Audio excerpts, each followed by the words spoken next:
Praise the lord. దేవునికి స్తోత్రం. సాటిలేని జీవము గల యేసయ్య పరిశుద్ధ నామంలో అందరికీ బ్లెస్సింగ్ బీయింగ్ క్రిస్టియన్ తరపున వందనాలు. మరి మన A to Z క్రిస్టియన్ ట్రేడ్స్లో భాగంగా ఈరోజు ఆల్ఫాబెట్ Q, క్వైట్నెస్, ఊరకుండుట అనే లేఖనాల్ని ధ్యానిద్దాము. మరి కీవర్డ్స్గా యెషయా గ్రంథము 30వ అధ్యాయము 15వ వచనం. ప్రభువును ఇశ్రాయేలు యొక్క పరిశుద్ధ దేవుడు నాకు యెహోవా ఈలాగు సెలవిచ్చుచున్నాడు, మీరు మరలి వచ్చి ఊరకుండుట వలన రక్షింపబడతారు, మీరు ఊరకుండి నమ్ముకునుట వలన మీకు బలము కలుగును. దేవునికి స్తోత్రం. మరి క్వైట్నెస్, ఊరకుండుడి అనే మాట మీద ధ్యానిద్దాము. నేటి దినాలలో దుష్టుడు కుటుంబాల్లో, సంఘాలలో, సమాజంలో అనేకమైన కలవరాన్ని సృష్టిస్తున్నాడు, కలిగిస్తున్నాడు. ఆ కారణంగా అలజడులు, అరాచకాలు, ఆగడాలు, హింసలు, మనము హైరాణ పడిపోయి గొంతు పగిలేలా అరిచి చెప్పిన అరణ్య రోదనే వినే అధికారి కానీ నాయకులు కానీ కానరారు మన చుట్టూ. మరి ఎన్ని చూడటం లేదు రోజుకి మనం. మరి ఇలాంటి పరిస్థితుల్లో ప్రతి క్రిస్టియన్ కూడా మరి అందరిలా కాకుండా హింసకి ప్రతి హింస, కీడుకు ప్రతి కీడు, నిందకు ప్రతి నింద, కంటికి కన్ను పంటికి పన్ను, మరి పగకు ప్రతీకారం, ఈ రీతిగా కాదు. కానీ మన చుట్టూ వ్యతిరేకంగా ఎన్ని జరుగుతున్నా, మన మీద ఎన్ని కుట్రలు పన్నుతున్నా, నిందలే వేసినా, ప్రూవ్ చేయాలని ట్రై చేసినా, మరి దాన్ని కూడా అలిగేట్ అలాగే హైలైట్ చేసి వైరల్ చేసే దినాలలో ఉన్నాము. మరి ఇంట బయట చర్చిల్లో ఎక్కడైనా ఎప్పుడైనా ఒకటే నేర్చుకోవాలి మనం, ప్రార్థించి ప్రభువుకు అప్పచెప్పడం, ఊరుకోవటం. మరి కొన్నిసార్లు మన అనారోగ్య పరిస్థితులు కానీ ఆర్థిక పరిస్థితులు కూడా చాలా కల్లోలం సృష్టిస్తూ ఉంటుంది.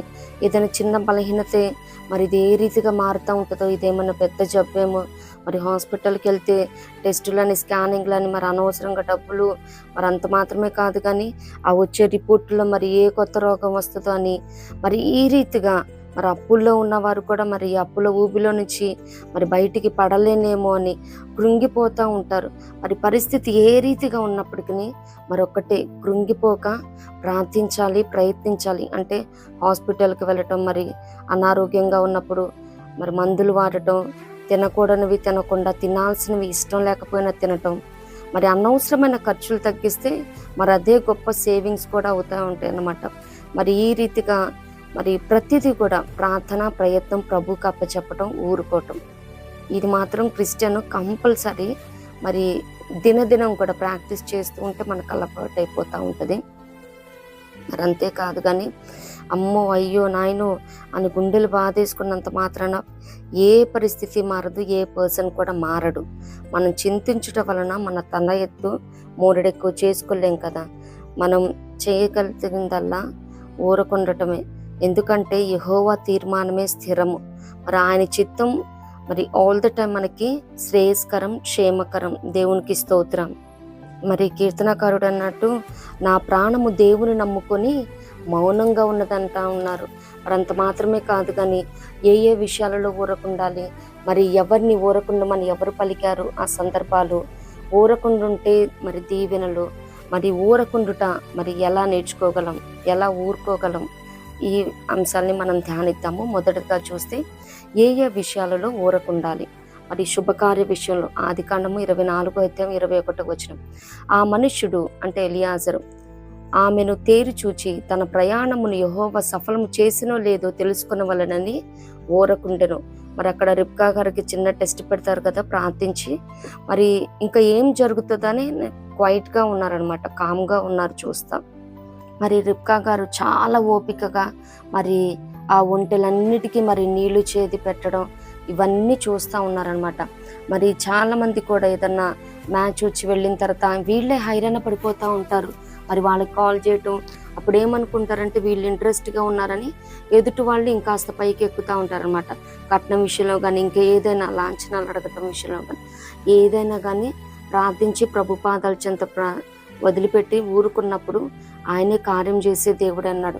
మరి అక్కడ ఎలియాజర్ కూడా హుర్రే, మరి నేను అనుకున్నది యాస్టి జరిగిపోతా ఉన్నదని రుక్కమ్మ గారిని వెళ్ళి మరి హైరాణ పడేసి అక్కడ ఏమి గలిబిలి చేసినట్టు చూడట్లేదు, మరి ఊరకుండి చూస్తూ ఉన్నారనమాట.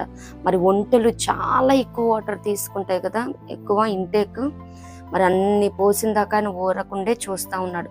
మరి ఎవరైనా కానీ ఏదైనా జాబ్కి, ఇంటర్వ్యూకి మరి వెళ్ళొచ్చిన తర్వాత ఇంకా హెచ్ఆర్ దగ్గర నుంచి ఇన్ఫర్మేషన్ రాలేదని కానీ ఏదైనా మ్యాచ్ చూసుకొని వెళ్ళారనుకని మరలా వాడిని మరి ఎంక్వైరీ చేయటం, విసిగించడం చేయటం కాదు. కానీ మీకు నిజంగా ఇంట్రెస్ట్ అయితే ఆ జాబ్ కానీ ఆ మ్యాచ్ కానీ దేవుని పాదాల చెంత పెట్టి ప్రార్థించి ఊరకుంటే మరి వారంతట వారే మరి రివర్ట్ అయ్యే రీతిగా దేవుడు కార్యాన్ని చేసే దేవుడు అన్నాడు. దేవునికి స్తోత్రం.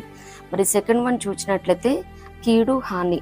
మరి 2 సమూయేలు 13:22 చూస్తే అబ్షాలోము తన అన్నయ్యకు అమ్నోనుతో మంచి చెడ్డలేమీ మాటలాడక ఊరకుండెను గాని తన సహోదరియకు తామారును బలవంతం చేసినందుకై అతని మీద పగయించుకునేను. మరి ఇక్కడ ఈ సందర్భం మనకు తెలుసు కదా. మరి దావీదు గారి అంటే ఒక్కొక్కరు పుట్టినోళ్ళు అబ్షాలోము తామారు ఒక తల్లి బిడ్డలు. మరి అమ్నోను ఆమెని మోహించి చేయటం ఇదంతా స్టోరీ తెలుసు. కానీ అబ్షాలోము ఆ రీతిగా కాకుండా అంటే తర్వాత పగ పెట్టుకొని చాలా నాగ్గా చంపటం కూడా చూస్తూ ఉంటాం. కానీ అలా కాకుండా ఇంకా ఆల్ ఆఫ్ ఎ సడన్ చెల్లి ఇట్లా చెప్పిన వెంటనే అబ్షాలోము వెళ్ళి అమ్నోను మీద తిరగబడితే మరి ఇద్దరు రాజకుమారులే కాబట్టి మరి ఇద్దరు హతులైపోయే వాళ్ళేమో. అంత మరి క్రోధంలో ఆ కోపంలో మరి ఏది జరిగినా కానీ మరి చాలా ప్రాణ నష్టం జరిగేది. కానీ అక్కడ ఊరకున్నాడు, క్వైట్గా ఉన్నాడు. అంటే టైం కోసం వేచి చూస్తూ ఉన్నారు. మరి ఏదైనా కానీ మరి దీని నుంచి నేర్చుకోవాల్సింది ఏంటంటే ఆ రీతిగా క్వైట్గా ఉండి తర్వాత రివెంజ్ తీర్చుకోమని కాదు. కానీ అటువంటి సందర్భంలో కూడా మరి సమయపాలన సంభాళించుకోవటం అవసరం అన్నమాట. ఎంత కీడు ఎదుటి వాళ్ళు చేయనిగాక మరి ఆ విషయంలో కూడా ప్రార్థించి, ప్రభా ఇది ఎంత అన్యాయం ప్రభా, ఇంత కీడు ఇంత హాని మరి నా బిడ్డలకి, నా కుటుంబానికి, నా సంఘానికి చేస్తూ ఉన్నారు ప్రభా అని కీడుకు ప్రతి కీడు చేయక మరి దుర్భాషలాడక, దూషించక, ద్వేషించక, శపించక మరి ప్రార్థించి ప్రభు పాదాల చెంత పెట్టి ఊరకుంటే ప్రతిదీ కూడా పగ తీర్చుకున్నట నా పని అంటా ఉన్నాడు దేవుడు. మరి ఆయన ఏ రీతిగా మరి ఆ కార్యాన్ని చేసి ముగిస్తారో మనకి తెలియదు. కాబట్టి ఈ విషయంలో ఊరకుండాలి. అది ఎంత మరి నెగిటివిటీ జరిగినప్పటికీ ప్రార్థించడం, ప్రభు పాదాల చెంత పెట్టడం, ఊరకుంటాం. అలాగే మరి శుభ సూచకమైన ఆనవాళ్ళ విషయమై థర్డ్ వన్ చూసినట్లయితే రూతు గ్రంథం 3:18. అప్పుడు ఆమె, నా కుమారి ఈ సంగతి నేటి దినమున నెరవేర్చును లేదో కానీ ఆ మనుష్యుడు ఊరకుండడు కనుక ఇది ఎలాగూ జరుగునో నీకు తెలియ వరకు ఊరకుండమనెను. దేవునికి స్తోత్రం. మరి ఇది రూతు గారు నయోమి గారితో అంటా ఉన్నారనమాట. మరి 3వ అధ్యాయంలో సిద్ధపాటు చేసి మరి థ్రెషింగ్ ఫ్లోర్ దగ్గర బోయస్ గారు ఉన్నప్పుడు ఆ కళ్ళెం దగ్గరికి పంపించడం, ఇంకా సందర్భాలు మొత్తం మనకు తెలుసు కదా. మరి తను రిటర్న్ వచ్చిన తర్వాత ఇంటికి మరి నయోమి గారు చెప్తా ఉన్నారన్నమాట రూతు గారితో, ఇంకా ఆయన ఏమీ ఆగడు ఉండడు, మరి కార్యం చేస్తాడు నిశ్చయముగా. సో అప్పటి వరకు క్వైట్గా ఉండు, నువ్వు మరి ఏం జరుగుతుందో చూస్తూ ఉండు అని చెప్తా ఉందన్నమాట. మన ఫస్ట్ పాయింట్లో మరి శుభకార్యం విషయంలో ఊరకుండమన్నట్టు మరి ఈ శుభ సూచకమైన ఆనవాళ్ళ విషయంలో కూడా ప్రతి ఒక్కరు కూడా ఇదే కలిగి ఉండాలి. మరి ఏదన్నా మంచి పనికి మనం ఏదైనా నామినేట్ చేసి ఎన్రోల్ చేసుకొని, లేదు ఆ ఇంటర్వ్యూకి వెళ్ళొచ్చి ఆ మ్యాచ్ చూసుకొని వెళ్ళిన తర్వాత ఏదైనా కానీ మరి ప్రభు నడిపింపును బట్టి నడిపించబడాలి. అంతేగాని హైరాణ పడిపోయి ఇంట్లో వాళ్ళని కలవరానికి గురి చేయటం కానీ ఇది ఏమాత్రం తగదనమాట. మరి ప్రభువే ముందుకి కూడా నడిపించే దేవుడై ఉన్నాడు.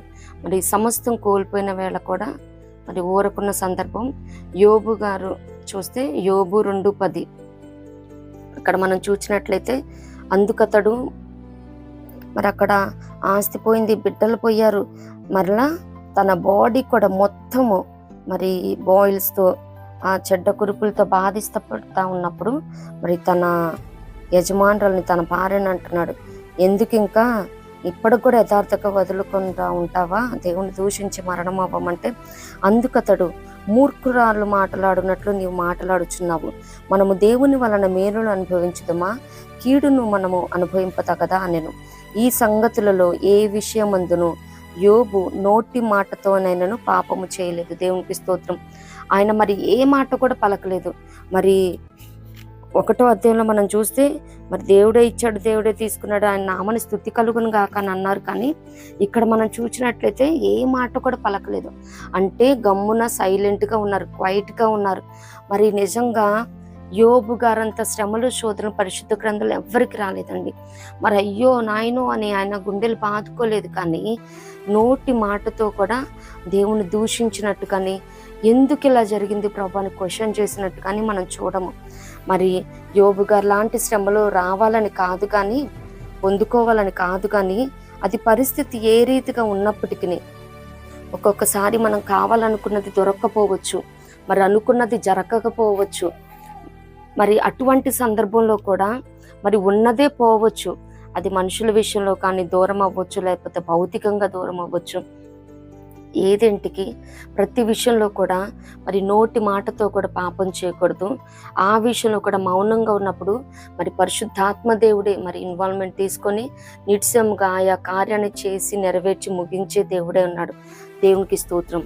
మరి అక్కడ రెండోదిగా ప్రత్యుత్తరం ఏమీ లేకున్నప్పుడు, అంటే నో ఆన్సర్, మరి సమాధానం ఇవ్వటానికి ఏ ఆన్సర్ లేనప్పుడు మరి ఊరకుండాలి. మార్కు సువార్త 3:4 చూచినట్లయితే మరి అక్కడ ఏసే పలుకుతూ ఉంటాడనమాట వాళ్ళతో. మరి అక్కడ ఓచ చేయగలవాన్ని విశ్రాంతి దినాన స్వస్థపరిచినప్పుడు అక్కడ వాళ్ళు అంటూ ఉన్నారు కదా, ఆయన నీవు లేచి మధ్య నిలువమని ఓచ చేయగలవానితో చెప్పి వానిని చూచి విశ్రాంతి దినమున మేలు చేయట ధర్మమా, కీడు చేయట ధర్మమా, ప్రాణరక్షణ ధర్మమా, ప్రాణహత్య ధర్మమా అని అడిగాను. అందుకు వారు ఊరకుండిరి. మరి ఏది ఆన్సర్ చేయలేక, ఎందుకంటే మరి మంచి కార్యమే అక్కడ జరిగింది, స్వస్థత కార్యం. కానీ వాళ్ళు మరి రిబెలియస్గా తిరుగుబాటు స్వభావంతో ఉన్నారు కాబట్టి ఇంకా ఏసై అడిగిన క్వశ్చన్కి వాళ్ళు ఆన్సర్ చేయలేక ఊరకున్నారు. మరి చాలామంది కూడా ఇంటర్వ్యూస్కి వెళ్ళినప్పుడు మరి తెలిసినా తెలియకపోయినా మరి ఏదో ఒకటి చెప్పడానికి ట్రై చేస్తూ ఉంటారనమాట. మరి అలాంటి టైంలో నెగిటివ్ మార్క్స్ కూడా వచ్చే ప్రమాదం ఉంటుంది. మరి తెలియకపోతే పొలైట్గా ఆన్సర్ చేయటమే, నో ఐడియా అని చెప్పడం, బేస్డ్ ఆన్ దాట్ అనమాట, సారీ తెలియదు అని. ఈ రీతిగా తెలియనప్పుడు ఊరకుండటమే ఉత్తమం అనమాట. అంత మాత్రమే కాదు కానీ మరి జ్ఞాని మూఢునితో వాదించే విషయంలో కూడా మౌనంగా ఉండాలంట. సామెతలు 29:9. మరి జ్ఞాని మూఢునితో వాదించినప్పుడు వాడు ఊరకుండగా రేగుచుండును. మరి మంచి జ్ఞానులు, వైజ్ మెన్ ఉంటారు, వాళ్ళు ఫూలిష్లతో ఏంటంటే ఏదైనా ఆర్గ్యుమెంట్ చేస్తున్నప్పుడు ఇంక వాళ్ళే రెచ్చిపోతూ ఉంటారనమాట. అలాంటి టైంలో కూడా జ్ఞాని మౌనంగా ఉండటమే ఉత్తమం అనమాట, ఊరకుండా ఉండటమే. ఎందుకంటే తన దృష్టికి తానే జ్ఞానిని అనుకుంటాడంట మూఢుడు కూడా. మరి అలాంటి విషయంలో కూడా మరి ఎవరన్నా ఫూలిష్ ఫెలోస్ అని తెలిసినప్పుడు మన జ్ఞానాన్ని మనం అక్కడ వ్యక్తపరచక వాళ్ళతో ఆర్గ్యుమెంట్ పెంచుకోక ఊరకుండా ఉండటం కంటే ఉత్తమమైన పని మరొకటి లేదు. వాళ్ళతో వెళ్ళామంటే ఆర్గ్యుమెంట్ దాకా ఇంకా మనం కూడా ఫూలిష్ అయిపోతాం చూసే వాళ్ళకి. సో అటువంటి విషయంలో కూడా మరి క్వైట్గా ఉండటమే ఉత్తమం అనమాట.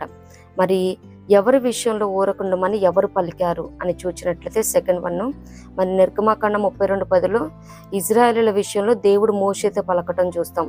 మొదటి సమూయేలు 25:36 మరి నాబాలు అక్కడ త్రాగి ఉన్నాడని తెలుసుకొని అబీగయలు ఊరకుండా ఉండటం మనం చూస్తూ ఉంటాం. 2 రాజులు 2:3 చూస్తే మరి మీ గురువు గారిని తీసుకెళ్ళిపోతున్నారు కదా అని ప్రవక్తల శిష్యులు అక్కడ అంటూ ఉన్నప్పుడు అక్కడ ఎలీషా గారు వారితో అంటారనమాట ఊరకుండమని. మరి ఆమోస్ 5:13 చెడు కాలంలో ఉన్నాం కాబట్టి బుద్ధిమంతుడు ఊరకుండా ఉండటం మంచిదని చెప్తా ఉంటారు. మరి మార్కు సువార్త 1:25 అపవిత్రాత్మ పట్టిన వాడిని యేసయ్య ఊరకుండమని చెప్తా ఉంటారు. మరి మార్కు 4:39 మరి గాలిని కూడా ఊరకుండమని అక్కడ గద్దించడం యేసయ్య చూస్తూ ఉంటాము.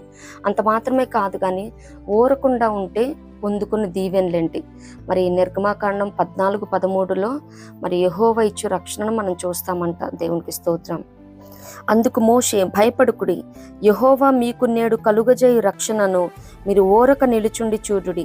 మీరు నేడు చూచిన ఐగుప్తీలను ఇక మీదట మరి ఎన్నడూనూ చూడరు. దేవునికి స్తోత్రం. మరి ముందు చూస్తే ఎర్ర సముద్రం, వెనక చూస్తే ఫరో సైన్యం వస్తూ ఉంటారు. మరి అక్కడ వాళ్ళేమో చాలా కలవరపడిపోతూ ఉంటారనమాట.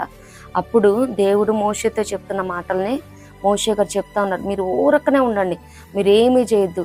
మరి సముద్రం ఆరిపోవటానికి ముందుకెళ్ళటానికి నీళ్లు మొత్తం తోడమని కానీ, లేకపోతే వెనక్కి వెళ్ళి వాళ్ళ మీద ఫైట్ చేయమని కానీ, ఇటువంటి యాక్టివిటీస్, యాక్షన్ ప్లాన్స్ దేవుడు ఏమీ చెప్పలేదు.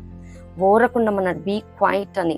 మరి మనం కూడా చాలా సందర్భాలను బట్టి అనేకమైనవి మరి యాడ్వర్స్ కండిషన్స్లో, సిచ్యువేషన్స్లో, అలాగే మనం మరి డిజాస్టర్ టైంలో కూడా మరి ఏం చేయాలనో పాలుపోదనమాట. ఇక్కడ ఇహలోక పరంగా సామెత ఉంటుంది కదా, ముందు నొయ్యి వెనక గొయ్యి అని.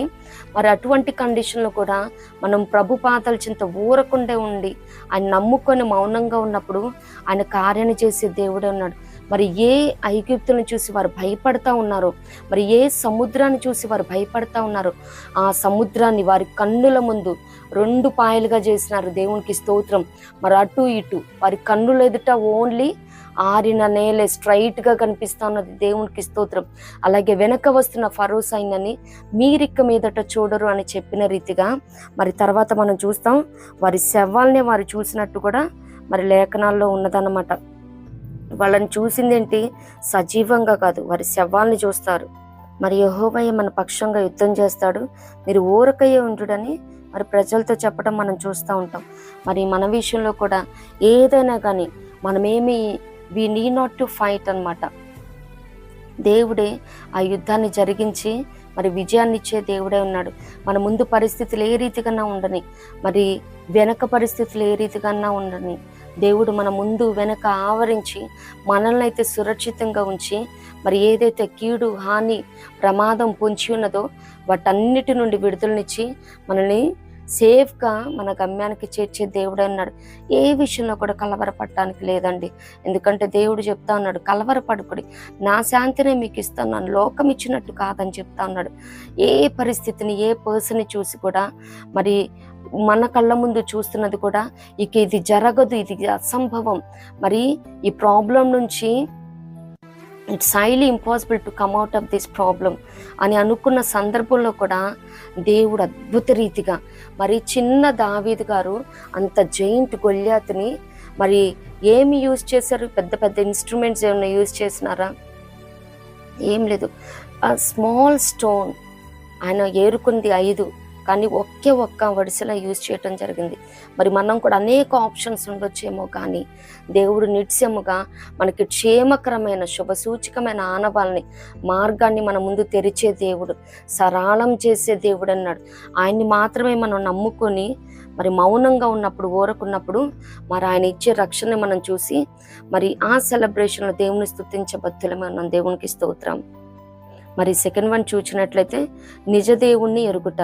మరి కీర్తన 46:10 చూస్తాము, ఊరకుండుడి, నేనే దేవుడనని తెలుసుకునుడి, అన్యజనులలో నేను మహోన్నతుడనగుదును, భూమి మీద నేను మహోన్నతుడనగుదును. దేవునికి స్తోత్రం. మరి ఇజ్రాయేలీలు కూడా అనేకమైన కార్యాలను, అద్భుతాలను చూస్తూ కూడా వారు వాళ్ళ దేవుణ్ణి మరి నమ్మలేకపోతా ఉన్నారు, నిజంగా విశ్వాసం ఉంచలేకపోతున్నారు. మరి నిత్యముగా మనం కూడా నా జీవితంలో అనేకమైన అద్భుతాలను, ఆశ్చర్యక్రియలను, సూచక్రియలను కూడా చూచినప్పటికీ మరి దేవుడి మీద ఎక్కడో అపనమ్మకం, అల్ప విశ్వాసం. కొంతమంది అయితే వారి జీవితంలో అనేకమైన వరాలను, ఫలాలని, మరి అద్భుతాలను చూసిన వాళ్ళు కూడా అసలు దేవుడు ఉన్నాడా, దేవుడు చూస్తున్నాడా, దేవుడు విడిచిపెట్టాడా, నన్ను దేవుడు మర్చిపోయాడా అనే సందర్భాలలో కూడా వెళ్ళిపోయే మరి అల్ప విశ్వాసులు, అపనమ్మకస్తులు లేకపోలేదు. మరి ఇంత విశ్వాసఘాతకం అండి. దేవుడు చెప్తా ఉన్నాడు, నేనే నిజ దేవుణ్ణని మీరు తెలుసుకుంటారు, నేనే దేవుణ్ణని మీరు తెలుసుకుంటారు, మీరు ఊరుకుండండి. చెప్పుకున్నాం కదా, మొదటి నుంచి ఒకటే స్లోగన్, ప్రార్థించి ప్రభు పాదాల చెంత విడిచిపెట్టి ఊరకుంటమే. అనవసరంగా హైరాణ పడిపోయి ఉంటే బీపీ, షుగర్లు ఇంకా రావాల్సినవి అన్నీ యాడ్ ఆన్ అయిపోతూ ఉంటాయి అన్నమాట. ఇదేమి కాదండి. తల వంచుకొని దేవుడు మనకి ఏదైతే పని అప్పచెప్పినారో ఆ పనిని నమ్మకంగా, కుటుంబాన్ని పరిపాలించడం ఏమి, మరి మందరిని నడిపించడం విషయంలో ఏమి, పరిచర్యలు చేయటం విషయంలో ఏమి, వాటిని మనం మరి ప్రాస్పర్టీలోకి విస్తరించుకుంటూ మనం వెళ్ళిపోవటమే. ప్రార్థించి ప్రభు పాదాల చెంత ప్రతి ప్రయత్నాన్ని చేస్తున్నప్పుడు ఆయన సఫలతనిచ్చే దేవుడే అన్నాడు. దేవునికి స్తోత్రం.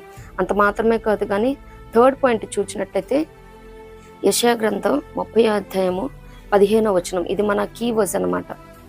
ప్రభువును ఇశ్రాయేలు యొక్క పరిశుద్ధ దేవుడు నాకు యెహోవా ఈలాగు సెలవిచ్చుచున్నాడు, మీరు మరలి వచ్చి ఊరకుండుట వలన రక్షింపబడతారు, మీరు ఊరకుండి నమ్ముకుంట వలన మీకు బలము కలుగును.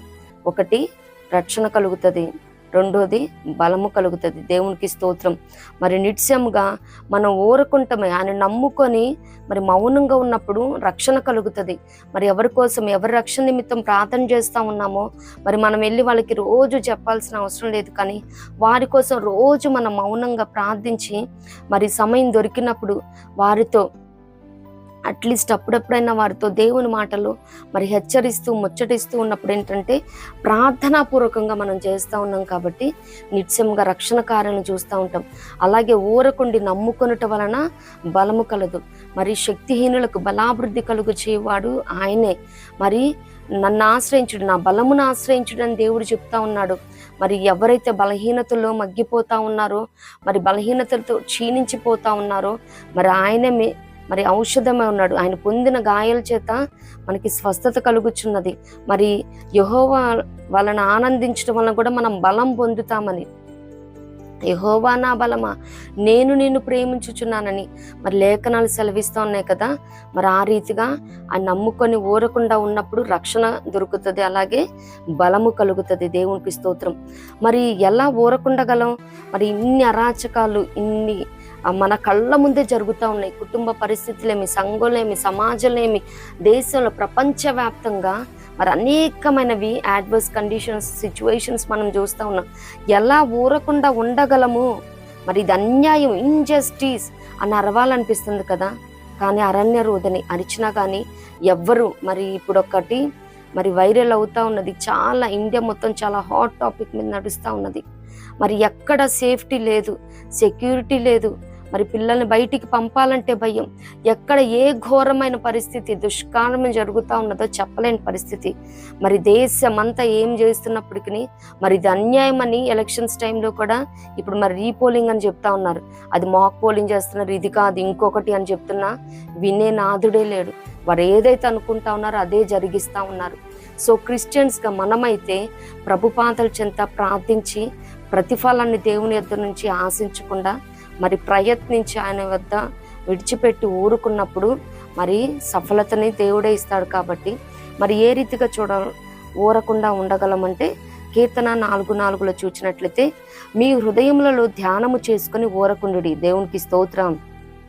మరి ఇప్పటి వరకు అనేకమైన కార్యాలను దేవుడు చేసినాడు. అవన్నీ మెడిటేట్ చేసుకుంటూ ఉండటమే అనమాట.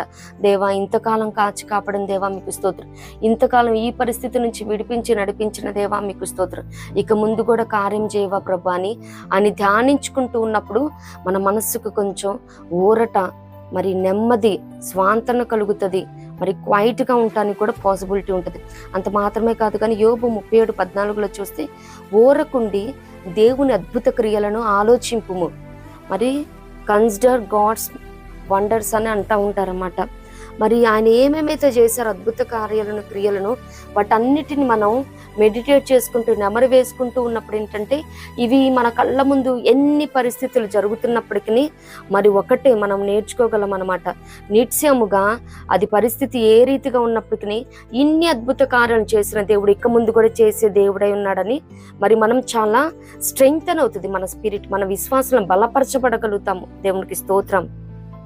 మరి మన పరిశుద్ధ గ్రంథంలో చూసినట్లయితే మరి తెల్లారితే మరి మరణానికి అప్పచెప్పబడతా ఉన్నారు. మరి అయినప్పటికీ చాలా చక్కగా ఇద్దరు సైనికుల మధ్య నిద్రపోవటం పేతురు గారిని చూస్తూ ఉంటాం. అపోస్తుల కార్యంలో 12:6 మరి he did not try to come out of that cell or prison. మరి అసలు బయటికి రావాలని కానీ, ఎవరిదైనా రికమెండేషన్ అడుగుదామని కానీ, లేదు మీరు నా కోసం ప్రార్థన చేయని సంఘాన్ని హెచ్చరించడం, మరి అడగటం చూడడం కానీ అక్కడైతే సంఘం ప్రార్థిస్తూ ఉన్నది as part of their responsibility. But still చెరసాలలో పేతురు గారు అయితే మరి ఒక్కటే అనుకొని ఉంటారు, నాతో నా దేవుని పని ఇంకా ఉన్నది, మరి నేను చేసి ముగించాల్సిన కార్యం ఉంది. మరి నా దేవాది దేవుడు, నా ప్రాణప్రియుడు, నా రక్షకుడు యేసయ్య సిలువలో సమాప్తి చేసి సమాప్తమైనదని మరి తను ఏ రీతిగా ఏ కార్యం విషయము ఈ భూమి మీదకి మరి బేబీ జీసస్గా పంపబడి ఉన్నారో మరి ఆయన ప్రతిదీ కూడా తండ్రి చిత్తాన్ని జరిగించి నెరవేర్చి సమాప్తి చేసి సమాప్తమైనదని పలికిన రీతిగా మరి నేను పుట్టడం విషయంలో, నేను రక్షించబడిన విధానం విషయంలో మరి దేవుని పర్పస్ ఏదైతే ఉందో మరి ఆ పర్పస్ మొత్తాన్ని నేను ఫినిష్ చేయాలి. అప్పుడు మాత్రమే నేను నా ప్రభువుని ఎదుర్కొంటాను, నా ప్రభువుని దర్శిస్తానని మరి ఆయనకి అది ఒక మాదిరి హోప్ అయి ఉండొచ్చు. గొప్ప నిరీక్షణతో ఎవరికంటే నిద్రపడుతుంది. నిజంగా చిన్న బలహీనత వస్తేనే అమ్మో ఇదేమైపోద్దో, తెల్లారేపాటికల్లా ఈ గాయం మరి పెద్దదైపోయిద్దేమో, ఈ జబ్బు మరి రోగంగా ముదురుతుందేమో, ఏదో చిన్న బలహీనతకి నైట్ నిద్ర పట్టదు. మరి చాలా మంది పేషెంట్స్ ఎప్పుడు తెల్లారితే ఎప్పుడు చీకటైద్దా ఈ రీతిగా ఆలోచిస్తూ ఉంటారు. మరి చిన్న సమస్యకి రేపు how can I cope up with that problem, ఎలా ఫేస్ చేయాలి, నేను దాన్ని ఎలా మరి క్యారీ చేయాలి ఈ స్ట్రెస్ని, మరి ఈ రీతిగా ఆలోచిస్తూ నిద్రే పట్టదు. అట్లాంటిది తెల్లారితే మరణ శాసనం. అలాంటిది మరి పేతురు గారు మరి సంపూర్తిగా ప్రభు పాదాల చెంత తన ప్రాణ మరి శరీరాల్ని అర్పించుకున్నట్టున్నారు. ఇంకా ఏదైనా నీ చిత్తం ప్రభు అని తన చిత్తానికి విడిచిపెట్టాడు కాబట్టి చక్కగా ఆ అంశ నిద్రపోతా ఉన్నారు. మరి ప్రతి ఒక్క క్రిస్టియన్ కూడా ఇదే నేర్చుకోవాలండి, ఊరకుంటమే. మరి అటువంటి ఇన్ ద మిస్ ఆఫ్ మరి ఎన్ని ట్రయల్స్ ఉన్నప్పటికీ, ఎన్ని శ్రమలు శోధనలు అయినప్పటికీ మనం కూడా నిబ్బరంగా ఉంటామే, ఊరకుండా ఉంటామే. మరి ప్రార్థించుకోవటం, మరి ఆయన డైలీ పాటు భాగంలో మరి ప్రార్థన చేసుకొని చక్కగా నిద్రపోయి ఉంటాడు. బెడ్ టైం మరి ఆయన ఏ రీతిగా ప్రార్థించి చక్కగా పడుండి ఉన్నారో మనం కూడా మరి తెల్లారితే మరి రానున్న దినాలలో ఎటువంటి ప్రాబ్లమ్స్ అయినా ఫేస్ చేయని గాక మనతో మన యేసయ్య ఉన్నాడు. అదే గొప్ప ధైర్యం, నిరీక్షణ. దేవునికి స్తోత్రం. రారాజు, అధికారులకు అధికారి, న్యాయాధిపతి పైగా మనకున్నాడు. మన ఎవ్వరికి భయపడాల్సిన అవసరమే లేదు. When we are upright and righteous, మనం ఎప్పుడైతే యథార్థంగా నీతిగా ఉంటామో దేనికి ఎవరికి భయపడాల్సిన అవసరమే ఉండదండి. దేవునికి స్తోత్రం. మరి అంతేకాదు, ఎప్పుడు కూడా మన మనసుతో మనం చెప్పుకోవాల్సింది ఒకటే, ఊరుకో మనసా, దేవుడు నిన్ను మరువడు, విరువడు, మరి విడిచిపెట్టడు. వాగ్దానం ఇచ్చిన వాడు నమ్మదగిన వాడు, సత్యవంతుడు, సంపూర్ణుడు, సజీవుడు. ఆయన మాట సత్యం, నిత్యం పదిలం.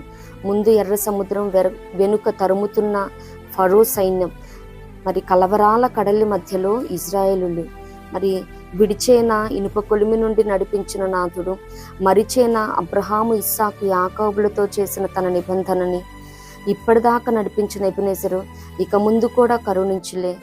ఎన్నో బలహీనతల ఔషధమైన జెహోవా రాఫా, నిన్ను బలపరచునే మున్ముందు.